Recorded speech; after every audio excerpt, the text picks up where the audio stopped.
Hi, my name is Alberto Alcantara, and I am a recording art student in the Advanced Session Recording class, and this is my producer podcast. Today I'm going to be talking to you about Phil Spector.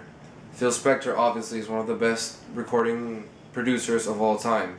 He is the original creator of the famed wall of sound technique, which is a technique that involves doubling almost all the musical instruments involved in the session.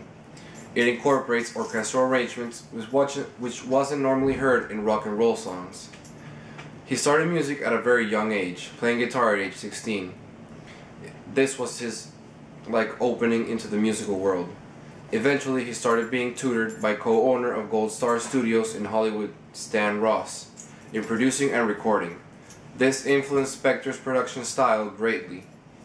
He soon worked with the Teddy Bears on their songs. He got a #1 hit on the Billboard Hot 100 chart with a song he wrote called "To Know Him Is to Love Him." After meeting Lester Seal, Leiber and Stoller's mentor, Seal managed for Spector to meet the famed producing duo Leiber and Stoller in New York.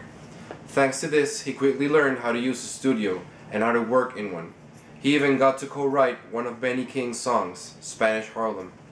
Phil Spector has worked with artists such as John Lennon, George Harrison, the Ramones, Benny King, Leonard Cohen, and obviously the Beatles. He worked on Let It Be by the Beatles, and many other songs.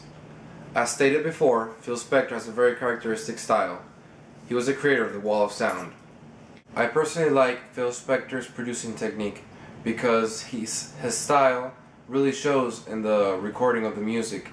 It makes it sound much more bigger and wider and fuller. And one of the examples of his recording style is in the song "Let It Be" by the Beatles. You can really hear how the song starts out really simple and soft and calm and intimate, and as the song progresses you can see how all the layering and the doubling starts of all the instruments, and it ends with a really big sound to it. It starts off really small and then it goes off to a really big and full rich sound that is really trademark of Phil Spector's wall of sound. In conclusion, Phil Spector is one of the greatest producers that has ever lived.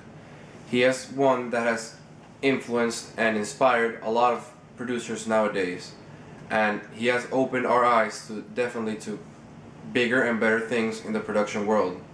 Thanks to his technique called the wall of sound, we now have a bigger perspective on how to produce a well done song and how to make it sound that amazing like he did back in the day.